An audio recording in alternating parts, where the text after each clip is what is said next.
자, 여러분 안녕하세요. 오늘도 즐거운 사회 수업이 시작되었습니다. 자, 그렇다면 여러분 오늘도 어떤 내용을 시작하는지 한번 잠깐 교과서를 볼까요? 교과서 목차를 보게 되면 우리는 오늘은 세 번째 자연으로 떠나는 여행이라는 부분을 시작하도록 할 거예요. 지난 시간까지 우리가 기후에 대해서 예를 들면 가장 더웠던 기후 여러분 대답해 볼까요? 열대 기후부터 시작해서 툰드라 기후까지 저번 시간에 배웠는데 우리는 그 기후를 좀 더 한 번 더 들어가서 그런 그 기후에는 어떠한 지역의 특징이 있는지 우리는 지형에 대해서 지리의 모습이죠. 지형에 대해서 알아보도록 하겠습니다. 지형 중에서 어디를 볼 거냐면 우리 첫 번째 파트로 산에 대해서 배울 거예요. 산지 지형의 특징들을 살펴보도록 하겠습니다. 자, 그러면 교과서는 몇 페이지를 피게 되냐? 우리는 짜잔 어딨냐? 네, 52페이지부터 시작하도록 할 거예요.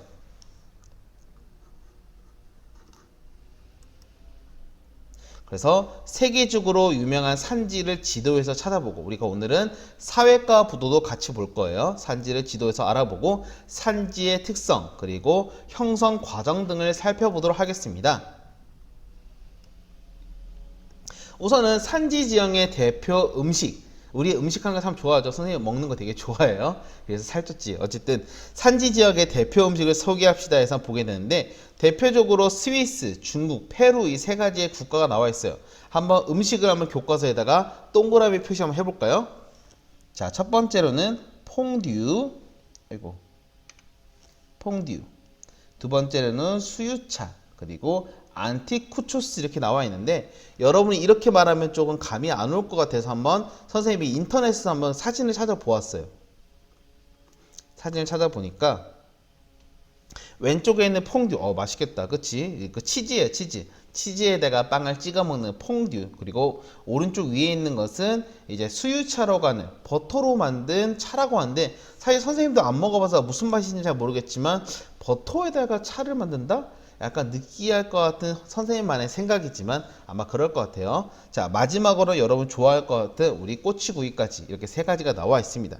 그럼 이 나라들을 한번 여러분이 지금 잠깐 시간을 줄 테니까 한번 문제를 1번의 문제 사회과 부도에서 찾아서 사회과 부도에서 지도를 표시해서 이름 한번 써 보시기 바랍니다. 해보세요.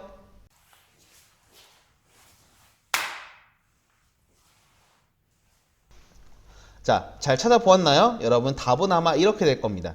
첫 번째 답으로는 스위스는 알프스 산맥, 유럽에서 가장 큰 산맥 중에 하나예요. 그리고 티베트 같은 경우에는 중국에 있는 세계에서 가장 높은 산맥인 히말라야 산맥, 그리고 마지막으로 페루 같은 경우에는 남아메리카 아마 그쪽 있을 거예요. 안데스 산맥 이렇게 세 가지가 있으니까 찾아서 한번 답을 적어주면 될 것 같습니다. 자, 그러면 여러분이 한번 1번 제일 첫 번째 산맥과 산지는 어떻게 형성되었는가? 자, 이것을 한번 알아보겠습니다. 그런데 여러분이 그냥 말하면 좀 어려우니까 선생님이 한번 이번에는 새로운 걸 한번 가져와 볼 거예요. 자, 뭐냐면 선생님이 좋아하는 게임에서 한번 산 그리고 땅을 한번 만들어 보겠습니다. 자, 여러분 안녕하세요. 이번 시간에는 잠깐 여러분에게 좀 잠깐 분위기 전환으로 한번 여러분이 지형이 어떻게 만들어지는지 한번 그런 과정을 살펴보도록 할 거예요. 참고로 이것은 아마 여러분이 혹시 이런 게임 아나? 마인크래프트라고 혹시 들어본 적 있을지 모르겠네요.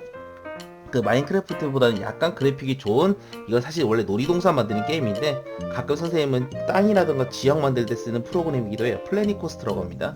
자, 어쨌든 지형이라는 것은 원래 지구 내부에 다양한 힘이 작용하게 되면서 지구가 흔들리고 그 모양이 뒤틀리면서 만들어지게 되는데 크게 딱 두 가지만 알고 있으면 돼요. 지형이 솟구치는 것 그리고 지형이 바닥으로 꺼지는 것 두 가지만 알고 있으면 됩니다. 자, 그러면 지형이 올라가는 모습을 한번 보여볼게요.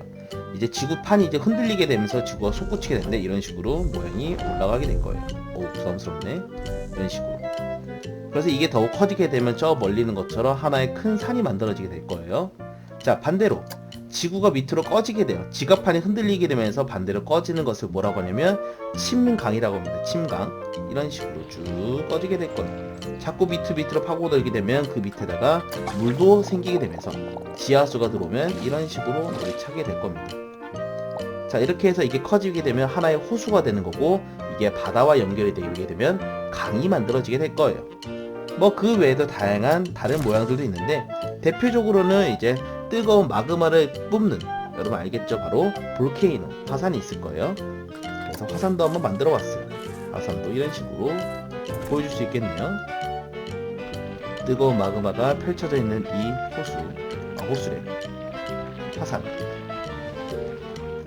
그리고 이런 지형 옆에다가는 또 이런 것도 있으면 좋겠죠. 바로 여러분에게 뭔가 마음의 안식을 줄 수 있는 이런 아름다운 폭포까지. 폭포를 만들어 보고 싶은데 이런 식으로 놓으면 되겠지. 자, 이런 식으로 아름다운 폭포까지 만들어 줄 수 있을 겁니다.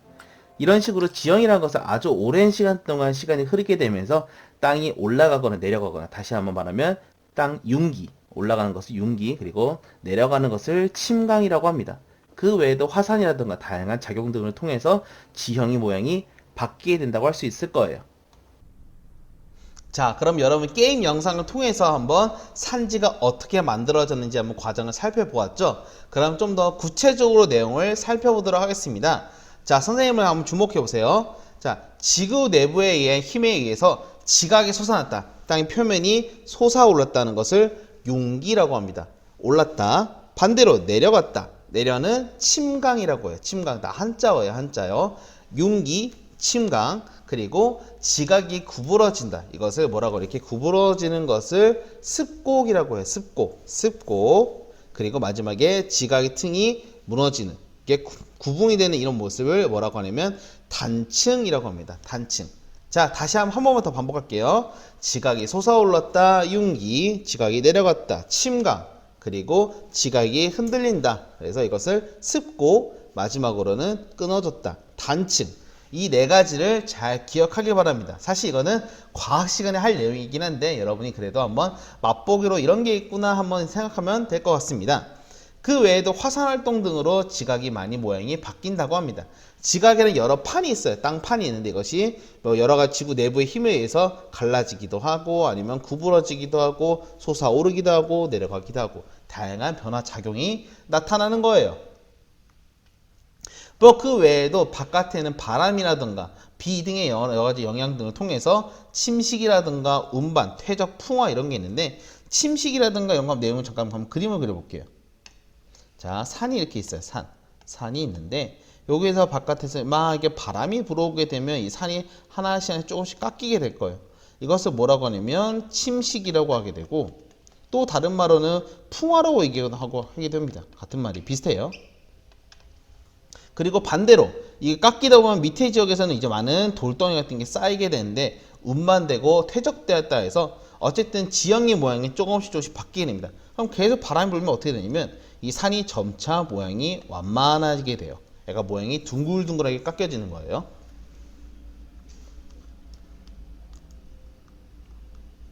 자, 요거는 그냥 확인만 할게요. 대륙의 지각이 서로 밀어지면서 모양이 이게 구부러지는. 자, 구부러지는 걸 뭐라고 했다? 바로 습곡이라고 해요. 습곡.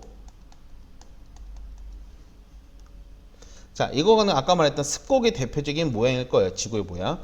모양인 게 구불구불 나타난 것을 알 수 있습니다. 단층 같은 경우에는 이게 구불구불하다가 너무 심하게 구부러지면 뚝뚝 끊기게 되는데, 이것을 아까 말했던 것처럼 단층이라고 해요. 단층.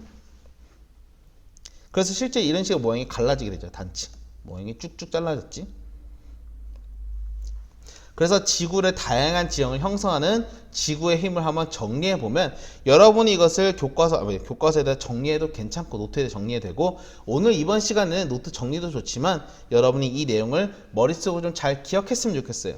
지구 내부의 힘과 외부의 힘으로 종류에 따라서 이렇게 구분이 된다는 점을 간단하게 적길 바랍니다. 융기, 침강, 습곡, 단층. 아까 말했던 융기, 침강, 습곡, 단층. 자, 이거 꼭 잘 기억하길 바라고, 침식이나 운반, 퇴적 이런 것도 지구 외부의 힘으로 지구가 바뀌게 된다. 그래서 지구 내부 같은 게 훨씬 더 파워가 세요. 파워가 세다는 걸 뭘 뜻한다?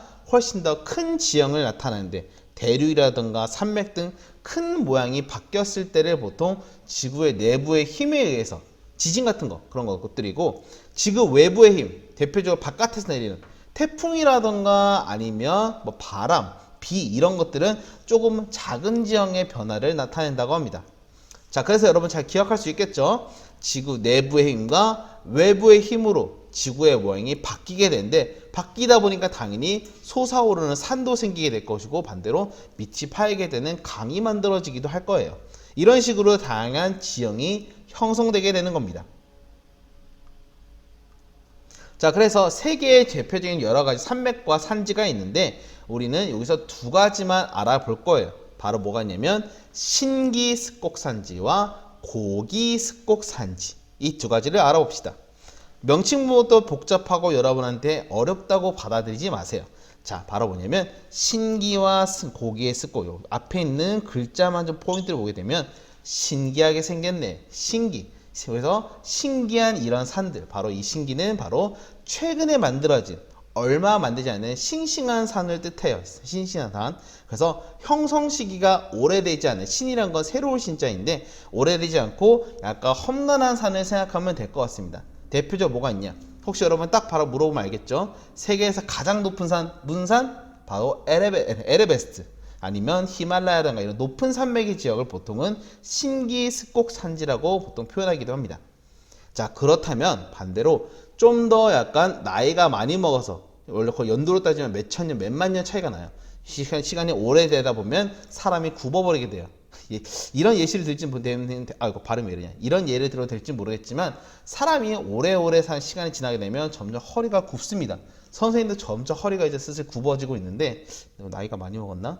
어쨌든 오랜 기간 동안 풍파와 힘든 세상을 살다 보니까 침식을 받아서 점차 깎이게 되다 보니까 침식을 받아서 산이 완만하게 되는, 약간 모양이 둥글둥글하게 생기게 되는 그런 것들을 뭐라고 하냐? 바로 먹는 거 생각하세요. 고기습곡산지, 고기습곡산지라고 합니다. 그래서 다시 한번 구별하면 신기는 싱싱한 산, 고기는 약간 좀 오래된 산, 이렇게 생각하면 될 겁니다. 그럼 여러분 질문 하나 할게요. 자, 우리나라는 무슨 습곡산지일까? 네, 우리나라는 대체해서 산이 2000m가 넘지 않죠. 2000m가 넘지 않는다는 것은 우리나라는 상당히 지형이 오래된 지형이라고 합니다. 그래서 우리나라는 거의 모든 습곡산지는 고기 습곡산지에 해당한다고 할 수 있어요. 알겠죠? 자, 그렇다면 정리를 한번 해보게 되면 교과서 53페이지 똑같은 데 써도 되고, 아니면 뭐 52페이지 빈 공간에 써도 될 거예요. 그래서 고기 습곡산지와 신기 습곡산지, 아까 말했던 누가 더 오래되었다? 고기가 오래되었고 신기가 최근에 만들어졌다라고 생각하면 될 것 같습니다.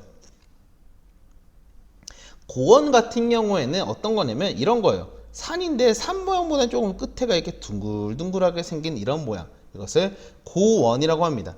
그래서 일반적으로는 땅이 원래 평평했던 지형이 갑작스럽게 솟아 올라가지고 그 지형이 융기돼서 나타나는 것이라던가, 아니면 용암 등이 굳어져서 만들어진 것을 보통 고원이라고 하는데, 여기 같은 지역에는 대표적으로 뭐가 있냐면 고원이다 보니까 평평해요. 평평하다 보니까 사람이 살기가 상당히 좋습니다. 그래서 보통은 이런 지역이 다양한 도시가 만들어진 경우가 많았다고 합니다. 자, 그렇다면 여러분이 오늘은 학습 활동이 상당히 좀 많습니다. 그래서 교과서 54페이지부터 55페이지를 할 건데, 여러분이 오늘 꼭 해야 될 내용이 뭐냐면 55페이지에 있는 문제 3번을 여러분이 오늘은 찍어서 제출하는 게 여러분의 학습 과제가 될 거예요. 자, 그러면 다 같이 한번 해봅시다. 자, 세계의 산맥에는 수많은 산지가 분포되어 있습니다. 그 중에 대표적인 거 한번 선생님이 그림을 한번 표시만 할게요. 예를 들면 세계에서 가장 높은 산맥, 히말라야 산맥이 있습니다. 그리고 유럽에서 이 대표적인 산맥으로는 알프스 산맥이 있을 거예요. 자, 그리고 여기 남아메리카 쪽에는 어떠한 산맥이 있냐면 아까 처음에 시작했던 안데스 산맥, 이런 식으로 해서 이런 세 가지 산맥이 세계적으로 가장 유명하고, 그 외에도 수많은 산맥들이 유명하다고 합니다. 그래서 이건 표시가 있으니까 한번 교과서에 가볍게 한번 표시만 해보세요. 자, 그러면 한번 여러분 질문 한번 해보겠습니다. 히말라야 산맥, 세계에서 가장 높은 산, 예를 들면 에베레스트라든가 아니면 K2 같은 세계에서 높은 산이 많이 있는 이런 지역은 고기습곡산지일까? 발음이 이래니 신기습곡산지일까?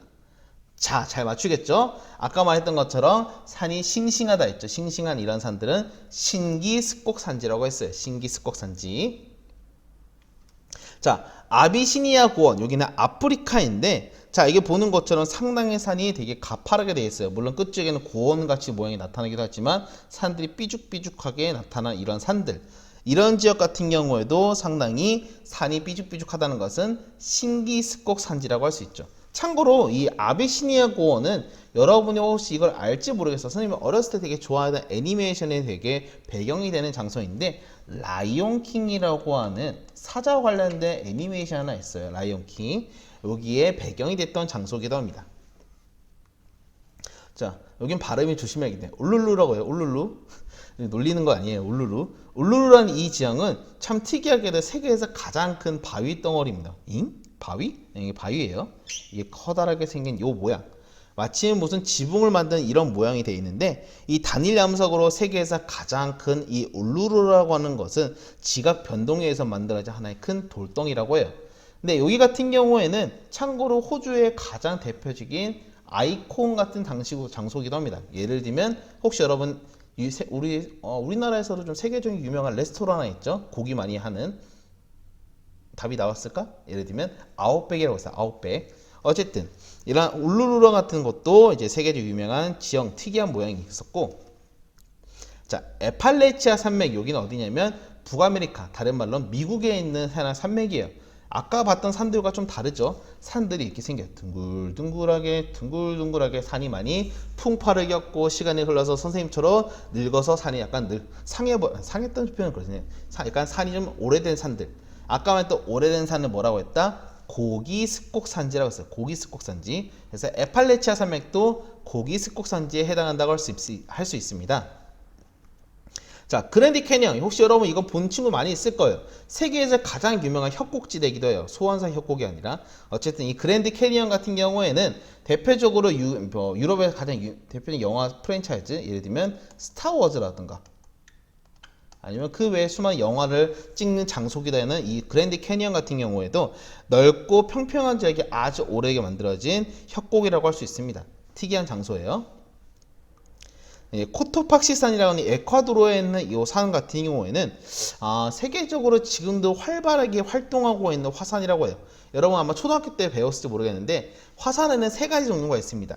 활화산, 휴화산, 사화산. 활화산은 지금도 활동하는 거, 휴화산은 잠시 쉬고 있는 거, 사화산은 죽어버린 화산.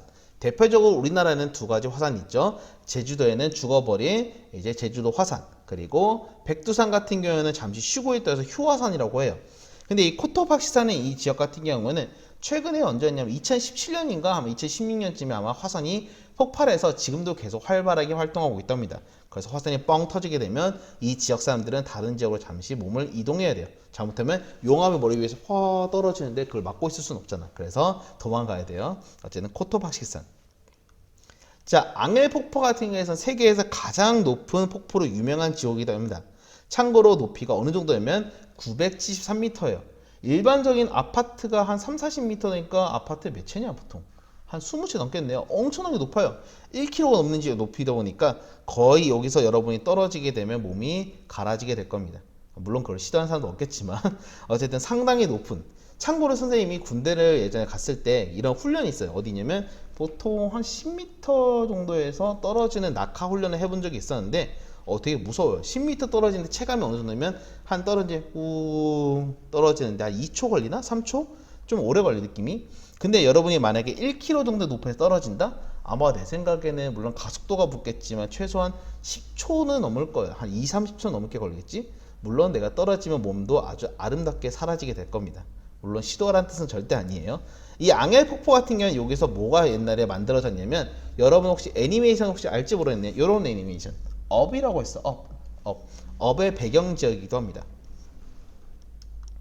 자, 어쨌든 여러분이 지도에 펼치는 산맥을 한번 여러분 사회과부터 참고해서 높이를 잘 생각해 보세요. 높이가 한 대충 기준이 어느 정도냐면 2000m라고 생각하고, 이제 이 지역을 넘는지 아니면 안 넘는지를 생각해서 신기습곡산지와 고기습곡산지로 나눌 수 있습니다. 한번 찾아서 예를 들면 각 지역이 어떻게 되는지 한번 구별해 보는 시간을 가져볼 거예요. 시간 잠깐 줄 테니까 해보세요. 네, 잘 해보았나요? 자, 그러면 답을 이렇게 할 수 있습니다. 자, 신기습곡산지에는 대표적으로 알프스, 히말라야, 로키는 미국에 있어요. 그리고 안데스까지 이런 식으로 산맥들을 나타낼 수 있고, 고기습곡 산지에는 스칸디나비아 산맥, 우랄 산맥, 그레이트 디바이닝 당산맥, 에팔레치아 산맥 이런 식으로 다양한 산맥들이 나타날 수 있다는 점.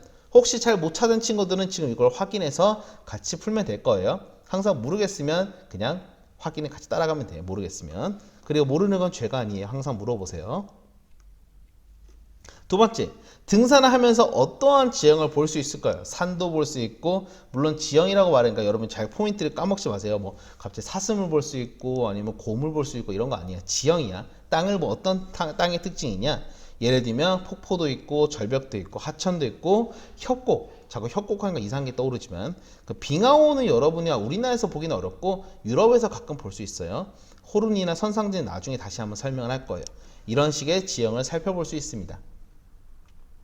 자, 그러면 여러분이 오늘 핵심 바로 3번인데 세계의 다양한 산지 중에서 내가 가보고 싶은 산지까지 잘 생각이 안 나면 여러분이 이런 것도 써보세요. 그냥 어느 지역에 산을 놀러 가고 싶은지.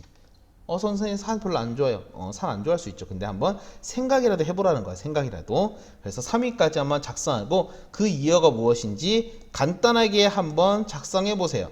이것이 여러분이 한 다음에 여러분이 노트를 찍어서 나한테 보내주면 됩니다. 그러면 오늘 여러분의 출석이 될 거예요.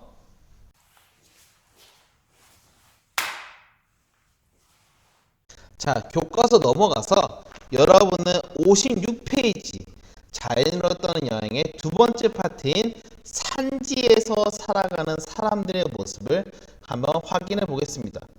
산에서 어떻게 살아요? 우리가 있는 아파트라든가 동네에서 사는 것도 빡센데 어떻게 사람들이 산에서 살까? 산에서 나름대로 적응해서 살아갔겠죠? 그 사람들이 어떠한 특징을 가지고 살아가는지 한번 그런 모습들을 알아가 보도록 하겠습니다. 산지 지역의 특색이라든가 주민 생활이 어떻게 이루어지는지 알아가 보도록 할 거예요. 자, 그림이 너무 아름답지 않아요? 이게 오스트리아의 할슈탈트라는 지역이에요. 마치 여러분이 여기에서 살고만 있으면 내가 뭔가 시적 감각이 떠오르고 갑자기 기분이 좋아지고 여자친구나 남자친구를 사귈 수 있을 것 같은 이상한 망상이 떠오르는 이런 지역. 아름다운 지역이에요. 농담이에요. 어쨌든 이런 오스트리아 할슈탈트 같은 경우에는 세계적으로 가장 유명한 관광 지역이기도 합니다. 근데 내 생각에는 이 아름다운 지역을 나타낼 수 있는 가장 큰 특징은 아름다운 호수도 있지만 그 뒤에는 아주 엄청나게 멋진 산이 같이 조화돼서 아름답지 않을까라고 생각이 들어요. 그럼 그 옆에 있는 동네, 제 주변에 있는 친구들도 스위스 한번 갔다 오고 나서는 야, 다시 한번 스위스는 꼭 가고 싶다라는 친구들이 많았다고 합니다. 선생님 가보고 싶네요. 근데 한동안은 코로나 때문에 해외를 못 갈 것 같아요. 좀 슬프죠. 자, 어쨌든 산지 지역에 사는 사람들은 일반적으로 아무리 알다시피 이제 지역의 바닥에 있는 것보다는 산으로 올라가면 올라갈수록 좀 추워요. 좀 약간 날씨가 떨어져요. 그리고 농사를 짓는 거 당연히 어렵습니다. 거기에다가 이렇게 힘들다 보니까 아무래도 다른 나라 사람들이라든가 다른 지역의 사람들이 쳐들어가기는 쉽지 않았다고 해요. 그래서 방어에는 유리했지만 어쨌든 사람이 살기에는 일반적인 지형보다는 어렵기 때문에 좀 더 특수한 방식으로 살아가는 형식들이 많다고 합니다. 자, 예를 들면 보통 이제 이 사람들은 어떻게 사냐면 지하자원이라든가 아니면 산림의 자원 같은 것을 풍부하게 사용해요. 아무래도 나무가 많으니까 나무를 통해서 다양한 땔감을 쓴다든가 여러 가지 활동을 했겠죠. 거기에다가 산이 약간 비틀어지는 이 경사지를 이용해서 다양한 이제 농사를 조금씩 짓기도 하고 거기에 나타나는 다양한 먹을 것들을 채취해서 먹고 살기도 했다고 합니다. 거기에다가 광업, 빛나는 물건들, 바로 다이아몬드라든가 금 같은 것을 캐가지고 파는 그런 행위도 많았다고 합니다. 거기에다 최근에는 추가적으로 아까 처음에 얘기했던 것처럼 다양한 관광산업, 여러분 중에 혹시 스키 좋아하는 친구 있을지 모르겠어요. 스키나 스노우보드 이런 것들 하는 그런 레저 산업이라든가 아니면 그 자체를 보고 즐기는 관광산업 등도 상당히 발달해 가고 있다고 합니다. 자, 참고로 이제 이 지역에는 수많은 축제가 있는데 그 중에 인상적인 축제가 뭐가 있냐면 스위스에서는 소몰이 축제가 있대요. 소 가지고 이제 서로 하는 축제들. 뭐 그 외에도 스위스에서는 치즈를 분배하는 축제가 있는데 혹시 선생님이 또 그림을 그리면 여러분이 상당히 이해할지 모르겠지만 이런 치즈가 있어요. 혹시 톰과 제리라는 뭐 옛날 만화를 보게 되면 여기 뽕뽕 뚫려 있는 이런 치즈가 있습니다. 에텐탈 치즈라고 하는데 여러분의 발냄새보다 훨씬 더 심한 아주 고약한 냄새를 나는 치즈가 하나 있어요. 근데 이 치즈를 딱 숙성시켜서 하나 만들게 되면 사람들이 온 마을 사람 다 모여가지고 첫날 수확한 날에 같이 뿌려가면서 치즈를 나눠 먹고 서로 분배하는 아름다운 축제가 있다고 합니다. 근데 우리나라 사람들 그 이 치즈가 먹긴 쉽진 않다고 해요. 선생님도 치즈 이거는 먹어봤는데 힘들더라고 좀. 그리고 여기 사람들에서 아주 많이 쓰는 그 가축 중에 하나가 야크라고 해요. 야크. 야크. 요 그림에서 여러분이 뭐 하나 떠오르면 참 재밌을 텐데 이게 뭐가 있냐면 옛날에 등산복 유명한 메이커 중에서 블랙 야크라고 있었어요. 블랙 야크. 블랙 야크 하면서 등산복 메이커인데 이 야크라는 요 소는 대부분 이제 거기 지역에서 추운 지역에서 잘 자랄 수 있는 소라서 이 야크를 통해 가지고 가죽을 송해서 옷을 입는다든가 아니면 먹을 것을 제공하는 아주 유용한 동물이었다고 합니다. 자, 그래서 정리하게 되면 알프스라든가 히말라야 이런 지역에서는 뭐 알프스엔 소모리 축제도 있고 히말라야는 양이라든가 야크 등을 통해서 목축을 발달했다고 하는데 그냥 간단하게 이건 쓰지는 말고 그냥 여러분이 교과서에다가 예를 들면 간단하게 밑줄만 그어보세요. 밑줄만. 자, 관광산업이 발달해서 특히 어디 지역이냐면 이제 아까 말했던 히말라야 세계에서 가장 높은 산. 여러분도 그럴 때 있잖아. 뭔가 내가 정복해보고 싶다. 선생님 참고로 어렸을 때 초등학교 때 꿈은 세계 정복이었어요. 지금 원피스처럼. 근데 불가능하겠지만 어쨌든. 그래서 사람들이 높은 산을 정복하고 싶어서 높은 산을 오르고 싶어서 특히 잘못 말했네요. 히말라야 산맥을 많이 가게 되는데 이 히말라야 산맥을 놀러 갔을 때 세르파라고 하는 이 사람들이 많은 것을 도와준다고 합니다. 그래서 짐 같은 거 대신 들어주고 같이 등산을 한다고 해요. 그러다 보니까 사람들이 거의 같이 많이 등산해서 수많은 사람들이 산을 정복하긴 하는데 올라가다 보면 힘들다 보니까 쓰레기 같은 걸 막 버린단 말이야. 근데 쓰레기 막 버리게 되면 거기저기 쓰레기가 잘 썩지 않아 가지고 상당한 환경 파괴가 만들어진다고 해요. 자, 여기 같은 경우는 세계에서 가장 희한한 지역이라고 보통 표현하는 페루에 있는 마추픽추라고 해요.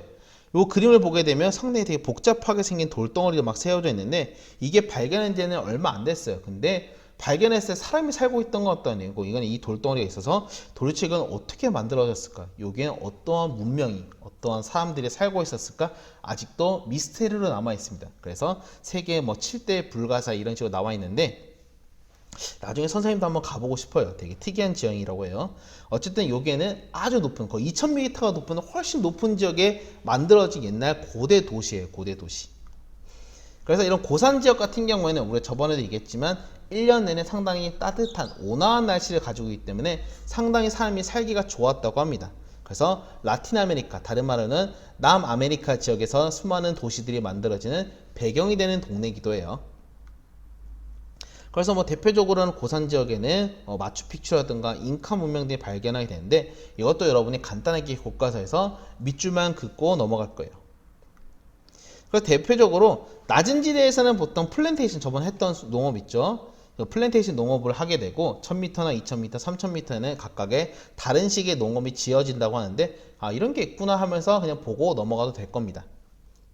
자, 개인적으로 선생님이 되게 좋아하는 동물이에요. 알파카라고 해요. 알파카. 되게 귀요미를 담당하고 있는 알파카. 글씨는 하나도 안 귀엽지만 이 알파카 같은 경우에는 사람이 타고 다니기 좀 애매하지만 이 되게 털이 상당히 고급지다고 해요. 그래서 이 털을 뽑아서 옷감에 쓰기도 하고 뭐 음식 같은 걸 나르는 데에 많이 쓰는 가축이라고 합니다. 특히 남아메리카 지역에서 가장 많이 사용하는 동물이라고 해요.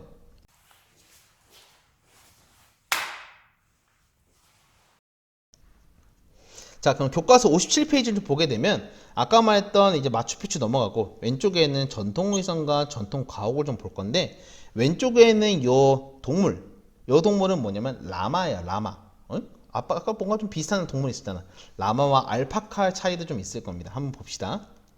라마 같은 경우는 훨씬 더 덩치가 커요. 라마는 되게 크고 알파카는 조그만하게 생겨가지고 크기를 통해서 구별하기도 하고 좀 표현을 하게 되면 선생님 개인적으로 되게 좋아하는 사진이에요.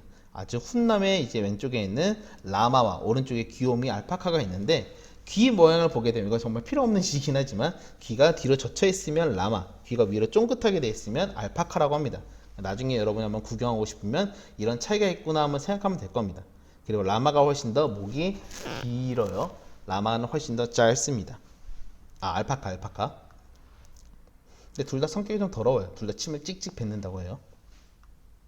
자, 이게 뭐냐면 기니피그라고 하는 쿠이라고도 하는데 쿠이라고도 하기도 하고 기니피그라고 하는 보통 애완용으로 많이 쓰는 동물이라고 해요. 페루 쪽에서. 자, 어쨌든 마지막으로 정리하게 되면 확인해서만 풀고 오늘 마무리할게요. 산지 지역에는 뭐가 높다? 바로 해발 고도가 높이가 있으니까 외부로부터 방어에 유리했다고 합니다. 자, 두 번째, 스위스와 같은 도시에서는 산지로 이루어진 국가들은 자연 환경을 통해 뭐가 발달했다? 아까 말했던 관광산업이 발달했다. 세 번째, 지화 자원이 풍부한 산업지역에서는 광업도시가 발달하기도 한다? 당연히 맞을 거예요. 5. 고위도 지역에서는 온화한 날씨에서 도시가 발달했다. X일 걸까? 머리 잘 굴려보세요. 네, 이거는 아니에요. 왜 아니냐면 고위도 지역에서 1년 내내 봄과 날씨에서 도시가 발달하지는 않고 여기는 고위도 지역은 아닐 겁니다. 여기는 고위도 지역은 어디를 뜻하는 거냐면 북극이나 남극을 뜻하는 거예요. 착각하면 안 돼요. 자, 여러분 오늘 해야 되는 거 뭐라고 했죠? 여러분은 55페이지에 있는 아까 말했던 3번, 그래서 여러분이 내가 가보고 싶은 산지를 1위부터 3위까지 해서 여러분이 쓴 다음에 교과서 쓴 다음에 찍어서 올리면 될 것 같습니다. 자, 그리고 마지막 하나 더 공지가 있어요. 좀 충격적일 수도 있는데 여러분한테 되게 안타까운 소식일 수도 있어요. 어떤 이게 뭐냐면 말하기도 좀 어렵지만 이번에 1학년에서 1반, 2반, 3반 같은 경우에는 선생님이 아쉽게도 이제 선생님이 바뀌게 돼요. 그래서 이번에 사회 강사 새로 오신 선생님께서 1반부터 3반까지 새로운 영상을 통해서 여러분을 가르치게 될 거고 4반부터 6반까지는 이제 앞으로 계속 제가 담당하게 될 것 같습니다. 여러분이 만약에 새로운 영상이 올라와서 형식이 달라가지고 이거 뭔가 이상해요 놀라지 말고 이제 새로운 선생님께서 만든 영상이니까 선생님과 좀 다르더라도 그렇구나 하면서 여러분이 받아들여줬으면 좋겠습니다. 그래서 여러분이 새롭게 학기에 시작하더라도 1반부터 3반까지는 새로운 사회선생님이 여러분을 맞이하게 될 거예요. 4반과 6반은 좋든 싫든 저를 계속 보게 될 겁니다. 물론 그렇다 하더라도 여러분이 이 영상을 보고 싶으면 유튜브 링크를 통해서 계속 볼 수는 있어요. 여러분이 궁금하면 볼 수 있으니까 한번 참고만 하길 바랍니다. 자, 그러면 오늘의 수업은 여기까지 할게요. 자, 다음 시간에 보겠습니다. 안녕.